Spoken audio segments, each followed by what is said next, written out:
Got a bit of a fix video for you today, as both Firewatch and Street Fighter V have seen some pretty bad problems resolved. And of course Street Fighter V's were mostly regarding the online play, and that appears to be working after, shall we say, a rather troubled launch. But it seems, judging from reports, that there has been a marked improvement after a traumatic couple of days with ranked and casual matches and Battle Lounge functioning as promised, and Capcom said that it pretty much worked around the clock and to improve things, but as always I would argue that it shouldn't have launched in that state in the first place, but never mind. Capcom said, quote, "We would like to reassure players that the issues that some consumers have been experiencing since the Street Fighter V launch earlier this week are being addressed. We are making ongoing improvements to stabilise the service so that online connectivity problems and login errors that people are facing will no longer occur. We're happy to report today that most of the issues that have been reported have now been resolved." Now obviously, as we know, Street Fighter V did launch with that few modes, as Capcom did say before launch, you know, arcade mode, challenges, lobbies for more than 2 players, etc. And Capcom have once again moved to reassure people that there's not going to be any super or ultra versions of this game, and like we saw with Street Fighter 4, this is just going to be it. They're just going to keep updating the same game.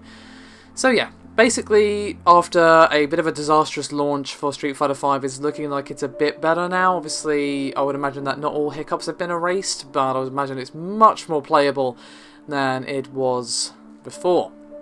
Moving swiftly on to Firewatch, you may remember that not too long ago I reported that PlayStation 4 users were experiencing frame rate problems, hitches, as well as a few other things. Now, the developer Camposanto has released a patch for the PS4 version of the game and has promised a, quote, significantly improved experience on console, and is now available to download on the PlayStation Store. So if you've been waiting to play this game so you don't have to deal with hitches and whatnot, then I suggest you head that way.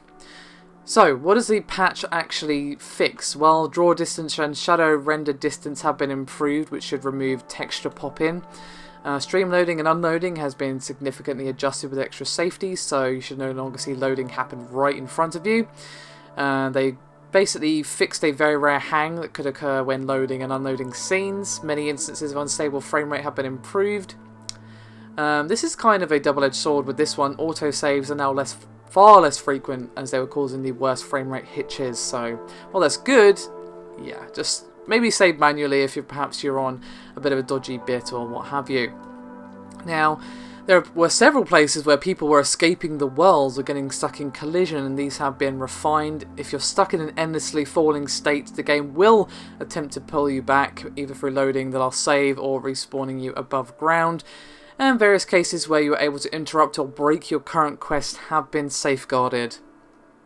So there you have it, a ton of fixes for Firewatch and some nice fixes for Street Fighter V. Now hopefully both of those games can just, smooth sailing from now on. That would be great. Thank you very much for watching. I'll see you next time.